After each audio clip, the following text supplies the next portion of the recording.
આજે આપણે experiment number 2 નો part 3 જોઈ રહ્યા છે.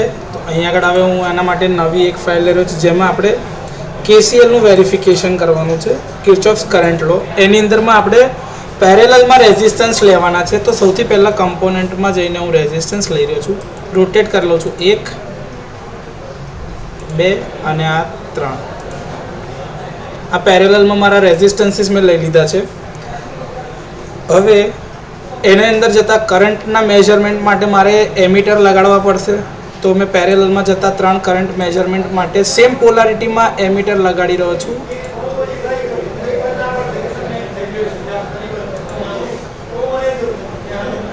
એમીટર થઈ ગયા 3.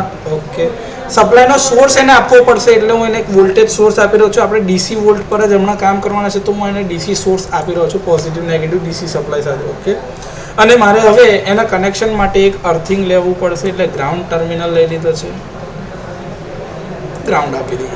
ઓકે, હવે આપણે એડિટ મોડમાં જઈએ અને આ પેન્સિલ લીધી અને ત્યાં આગળથી કનેક્શન આપતા જઈએ. હવે અને અહીંથી આનું કનેક્શન આપી દઈએ એટલે એક એંગલ બનેલો રહેશે.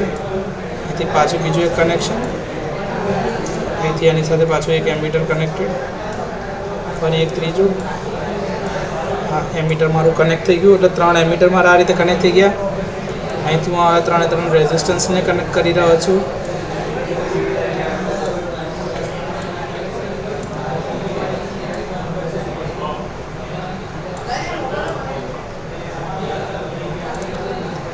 આ રીતે હું આ રેઝિસ્ટન્સ બધા જ કનેક્ટ કરી રહ્યો છું અહીંયા આગળ.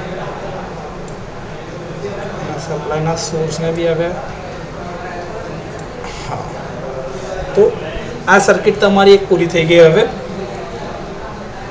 બીજું હવે અહીંયા આગળ જરૂર પડશે આપણને ઓપ્શનમાં જતા રહો. પહેલાં સિમ્યુલેશનનો કંટ્રોલ એટલે ક્લોક મૂકી દો.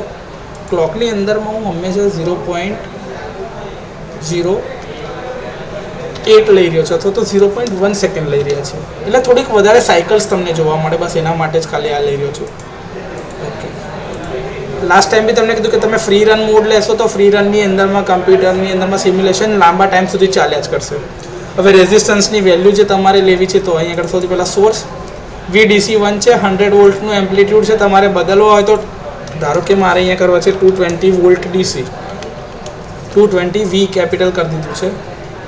ઓકે કરી દઉં છું એટલે જે ડિસ્પ્લે થશે એ થઈ ગયું ડિસ્પ્લે. ઓકે, તો ડિસ્પ્લેમાં આ મારું VDC1 આવી ગયું અને ત્યાં મારું 220 વોલ્ટ જે છે સિમ્યુલેશનમાં એ આવી ગયા 220 વોલ્ટ. ઓકે, હવે અહીંયા રેઝિસ્ટન્સ છે, R1 વેલ્યુ ડિસ્પ્લે કરવાની છે ને R1ની વેલ્યુ ધારો કે હું અહીંયા આગળ લઉં છું 10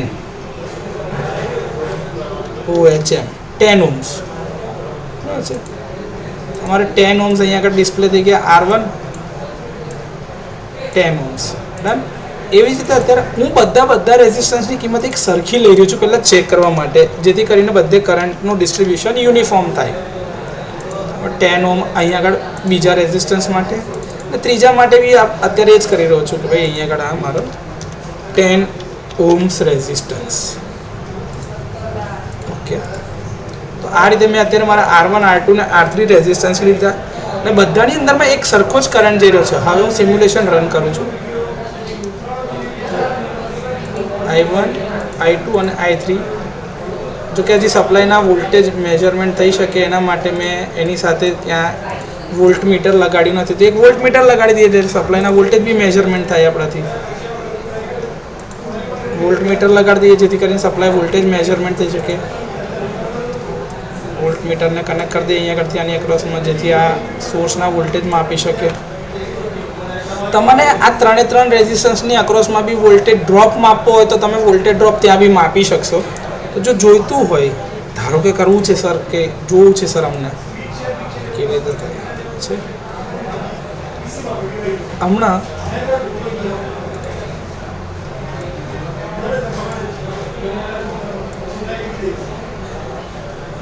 ઓકે, તો અહીંયા આગળ મેં આનું નામ આપું છું V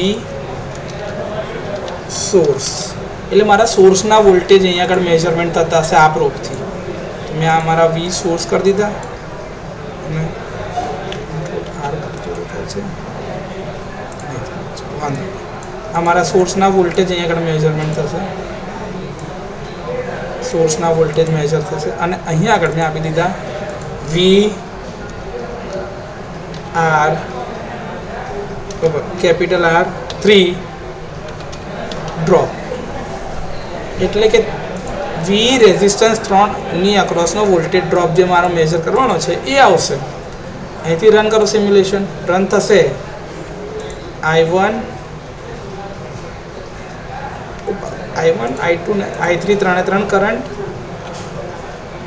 અલગ અલગમાં જ કરી દઈએ ને, બધા અલગ અલગ સ્ક્રીન પર લઈ લઈશું. એટલે I1 અને વી સોર્સને એક કરી દઈએ એમના, જો તમને દેખાતું હશે. તમારો વી સોર્સ છે એટલે કરંટ તમારો જે છે આ રહ્યો અને આ સોર્સ વોલ્ટેજ છે. તમારે બીજી ચેનલ એડ કરવી છે, ધારો કે તો I2 અને વી સોર્સ કરો એડ. સેમ ગ્રાફ તમને દેખાતા હશે બંને કેસમાં. હજી તમે I3 અને વી સોર્સ એડ કરો, ઓકે, તમને દેખાતા હશે. તમારે ધારો કે રેઝિસ્ટન્સ 3ની અક્રોસમાં કેટલો વોલ્ટેજ ડ્રોપ થાય છે જોવો છે, તો I3 અને VR3 એ ચેક કરી લો, જો તમને દેખાશે. દેખાય છે બધા વોલ્ટેજ ડ્રોપ એના અક્રોસમાં થાય છે કારણ કે પેરેલલમાં કનેક્ટેડ છે. જો દેખાય છે આ સર વી સોર્સ અને વી ડ્રોપની વેલ્યુ મારે જોવી હોય તો બેને એક હરખી જ આવશે. જો પેરેલલમાં છે, બીજો કોઈ એલિમેન્ટ લાગેલો નથી, સેમ જ આવશે. તમારા વી સોર્સ અને આ વી ડ્રોપ દેખાય છે 219ની આજુબાજુ છે ને 220ની આજુબાજુ. સ્કેલમાં કેટલો માઇનર ડિફરન્સ છે. આ ડિફરન્સ એટલા માટે થાય કારણ કે પેરેલલની અક્રોસમાં તમે ત્યાં આગળ છે ને એમીટર બી લગાડેલું છે અને એમીટરની અંદર બહુ નાનકડો માઇનર વોલ્ટેજ ડ્રોપ થાય છે. જો તમે જો 219.99998 એટલે લગભગ 220 વોલ્ટ જે બધા ડ્રોપ છે ત્યાં થાય છે. એટલે એમીટરની અક્રોસમાં થતો વોલ્ટેજ ડ્રોપ ખૂબ જ ઓછો છે. આ અહીંયા આગળ તમે વેરીફાઈ કરી શકો છો. આ રીતે તમારે આ જગ્યા પર તમે રેઝિસ્ટન્સની કિંમત બદલવી છે કે ભાઈ મારે બધે અલગ અલગ જોઈએ છે ભાઈ, કે ભાઈ અલગ અલગ રેઝિસ્ટન્સ હોય તો શું થાય. ધારો કે આ R1 છે તો R1ની કિંમત જે છે હું અહીંયા બદલું છું 10ની જગ્યા પર અહીંયા 20 કરી આપું છું. સમજો આ 20 કરી આપ્યા અને અહીંયા આગળ આને હું 5 કરી આપું છું, 5 બરાબર છે. તો હવે તમારે જે કરંટ હશે ને ત્રણમાં એ બદલાશે. સૌથી વધારે કરંટ અહીંયા 5 ઓહ્મમાંથી જતો હશે કારણ કે ત્યાં રેઝિસ્ટન્સની કિંમત ઓછી છે. 10 ઓહ્મમાંથી મીડિયમ રેન્જમાં જતો હશે અને 20 ઓહ્મમાં સૌથી ઓછો કરંટ જતો હશે. જો તમારે જોવો તો હવે એમાં સિમ્યુલેશન રન કરાવીને જુઓ. I1 અને વી સોર્સ લઈએ, એનો ગ્રાફ જો આ કરંટની કિંમત આટલી છે. ધારો કે એકલો I1 જ લઈએ તો સર, તો એકલો I1 લઈએ અને પછી એકલું I2 લઈએ અને પછી એકલું I3 લઈએ, એકલું I1 લો. I1 કરંટની કિંમત 11 એમ્પિયર છે, જો દેખાય. એવી જ રીતે હવે હું I2 લઈ રહ્યો છું. I2 એના કરતાં વધારે હશે, દેખાય 22 પર, અને I3 હજી એના કરતાં વધારે હશે એના પ્રપોર્શનમાં. કેમ કે સૌથી ઓછી વેલ્યુ છે રેઝિસ્ટન્સની, જો 44. તો 5 ઓહ્મ કરતાં 10 ઓહ્મ વધારે હોય એટલે કરંટ અડધો થઈ ગયો, અને 10 થી 20 એટલે ડબલ થયો તો કરંટ હજી અડધો થઈ ગયો. તો ટૂંકમાં તમારો કરંટ જે જતો તો 11, 22 અને 44. તો આ રીતે ટોટલ કરંટ બી તમારે માપવો હોય તો તમે માપી શકશો. હજી બી એક નવી વસ્તુ એડ કરું છું હું. અહીંયા આગળ એક બીજું એમીટર લગાડું જે સોર્સનો કરંટ મારો માપી શકે. તો એક એમીટર લગાડીએ, અહીંથી એમીટર લગાડી રહ્યો છું જે સોર્સનો કરંટ માપશે મારો. હા, મારે એ જોવું છે કે ભાઈ કરંટનો સરવાળો થાય છે કે કેમ, કેવું થાય છે એ જોઈએ. ઓકે, અહીંયા આગળ હું લખી દઉં છું I4 ને I સોર્સ, એટલે કે ટોટલ કરંટ જે છે એ મારે જોઈએ છે I source. Done. I source થોડું ઉપર. હવે રન કરું છું. જોજો I1 + I2 + I3 બરાબર I સોર્સ થવો જોઈએ. I1 એડ કરી 11 એમ્પિયર તમને દેખાઈ રહ્યા છે. હવે બીજામાં એડ કરી રહ્યો છું I2, એ તમારા 22 એમ્પિયર જે હતા એ જ આવે છે. યસ. હવે એડ કરી રહ્યો છું I3, એડ કરો છે. હવે તમારો સોર્સનો ટોટલ કરંટ માપી રહ્યા છીએ. I સોર્સ દેખાવ 77, તો 44 + 22 એટલે 66 ને 11 77. તો આ તમારો ટોટલ સોર્સ કરંટ છે. તો KCL શું કહેતું હતું કે નોડ ઉપર આવતા કરંટનો સરવાળો એ હંમેશા સરખો હોય અથવા તો algebraic sum of current entering is equals to current leaving થવો જોઈતો હતો. તો અહીંયા તમે જોતા હોય તો તમારો કરંટ એન્ટર કેટલો થાય છે આ નોડ ઉપર 77 એમ્પિયર, એમાંથી અહીંયા 44 એમ્પિયર સોરી અહીંયા આગળ 11 એમ્પિયર, અહીંયા 44 એમ્પિયર ને 22 એમ્પિયર ને અહીંયા 44 એમ્પિયર.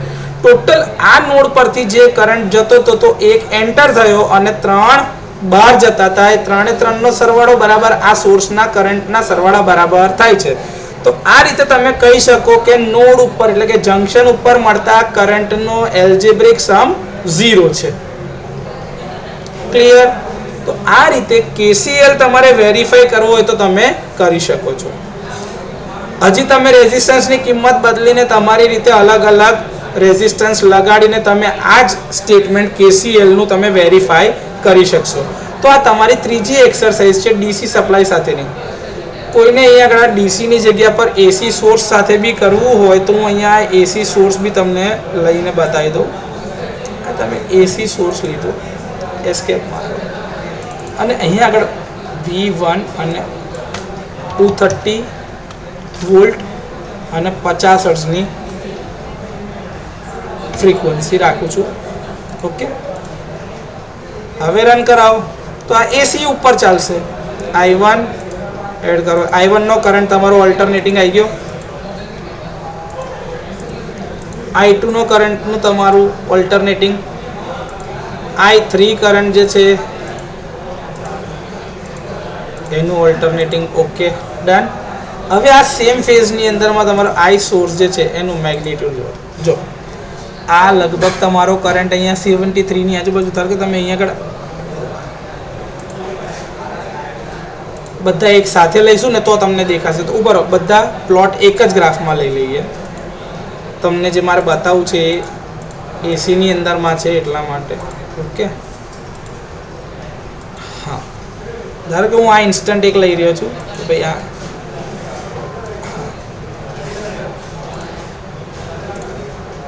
દેખાય છે આ તમને? જો આ પીક વેલ્યુ છે, આ પીક વેલ્યુ સોર્સની કેટલી છે 80.49, આ છે 45.99 એટલે 46, આ છે 23 અને આ છે તમારી 11.49 એટલે 11.5. તો 11.5, 23 અને 46. તો 46 ને 23 અગણે 80.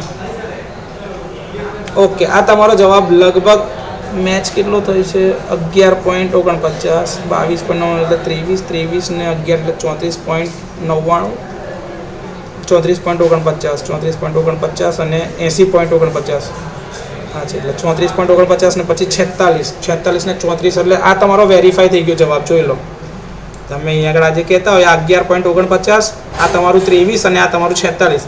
46 ને 20 એટલે 66, 66 ને 3 69, 69 ને 1 70, 70 ને 10 80, 80.49 ને અહીંયા બી 80.49 છે.